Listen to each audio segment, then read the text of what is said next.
Hi hello friends, இன்றைக்கி என்ன சமையல் பார்த்தீங்கன்னா, சொரக்காவும் கருவாடும் போட்டு செஞ்ச கிரேவி. எனக்கு ரொம்பவுமே ஃபேவரட்டான கிரேவி.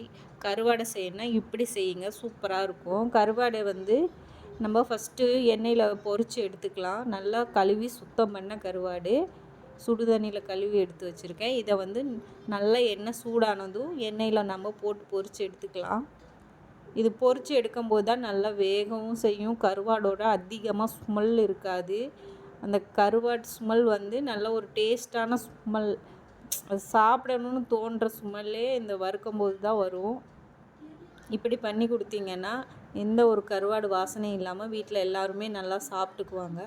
இப்போ அதே எண்ணெயில் நம்ம கடுகு, உளுத்தம்பருப்பு, பொட்டுக்கடலை கடலைப்பருப்பு, வெந்தயம் இதெல்லாம் சேர்த்து எல்லாம் மிக்சிங் ஒரு ஸ்பூன் போட்டுக்கலாம். இது போட்டதுக்கப்புறம் நல்லா வெங்காயத்தை நம்ம கையாலேயே உடச்சி விட்டுக்கலாம். ஒரு பெரிய வெங்காயத்தை ஸ்லைஸாக கட் பண்ணி வச்சுருக்கேன். இந்த ஒரு பெரிய வெங்காயத்தை நான் எப்போவுமே வெங்காயம் எல்லா சமையலுமே இந்த கையிலேயே உடச்சி போட்டுக்குவேன். அப்போ தான் சீக்கிரமாக அது பொரியும். உள்ளே வெங்காயம் பச்சை பச்சையாக ஒட்டி இருக்காது. இப்படி உடச்சி போடும்போது நல்லா பிரிஞ்சு வந்துடும், சீக்கிரமாகவே பொரிஞ்சிரும். இப்போ பார்த்திங்கன்னா உங்களுக்கே தெரியும், எண்ணெய் நல்லா சூடாக இருக்கிறதுனால வெங்காயம் நல்லா பொரிஞ்சிருச்சு. இப்போது சொரக்காவை தோல் சீவி நல்லா குட்டி குட்டியாக கட் பண்ணி வச்சுருக்கேன். ஒரு பெரிய சொரக்காய் ஃபுல்லாக நான் சேர்த்துருக்கேன். இப்போ இந்த எல்லா வெட்டி சேர்த்த சொரக்காவை எண்ணெயில் சேர்த்துக்கலாம். இதுக்கு மேலேயே நான் எண்ணெயில் போட மாட்டேன். எப்போவுமே பச்சை மிளகாய், கருவேப்பிலையெல்லாம் ரொம்ப பொரிஞ்சு கருப்பாகவும் செய்யும். அதனால் நான் மேலெல்லாம் போட்டுக்கிறேன். இப்போவும் எண்ணெயில் நல்லா பொரிஞ்சிரும் இப்படி போடும்போதும். இப்போ எல்லாத்தையும் சேர்த்து நம்ம பெரட்டி விட்டுக்கலாம். லேசாக அப்படியே நம்ம சேர்த்து பெரட்டி விட்டுக்கலாம். இது சீக்கிரம் வணங்குறதுக்காக நான் ஒரு ஸ்பூன் உப்பு சேர்த்துக்கிட்டேன். மஞ்சத்தூள் 1/4 ஸ்பூன் சேர்த்துக்கோங்க. அப்படியே சேர்த்துட்டு எல்லாத்தையும் அப்படியே லேசாக எண்ணெயில் பெரட்டி விடலாம்.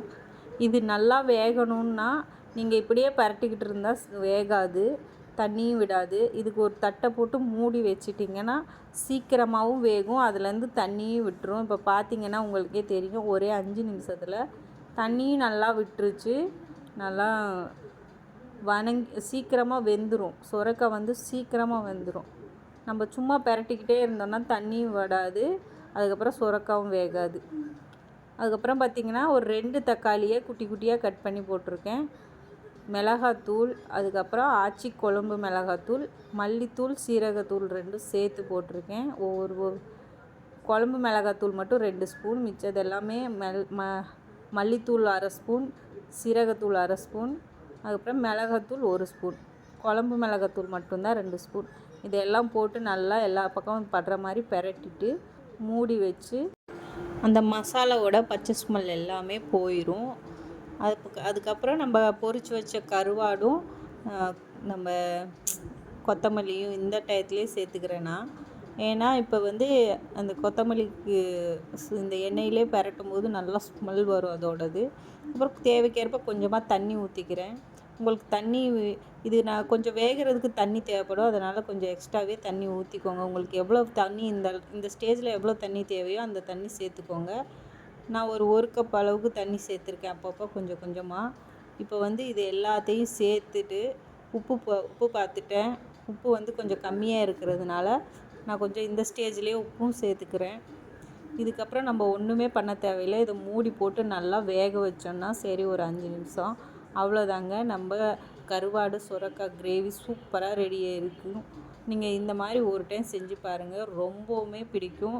சாப்பிடாதவங்க கூட இந்த கருவாட்டு கிரேவி நான் செஞ்ச மாதிரி நீங்களும் செஞ்சு கொடுத்தீங்கன்னா எல்லாருமே சாப்பிடுவாங்க.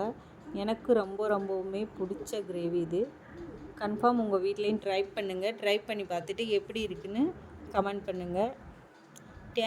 தேங்க்ஸ் ஃபார் வாட்சிங். இந்த மாதிரி வீடியோவெல்லாம் பார்க்க நம்ம சேனல் ப்ளீஸ் சப்ஸ்கிரைப் பண்ணி வச்சுக்கோங்க. இந்த கருவாடும் சொரக்காவும் வச்ச கிரேவி எப்படி இருந்துச்சுன்னு செஞ்சு பார்த்துட்டு கமெண்ட் பண்ணுங்கள்.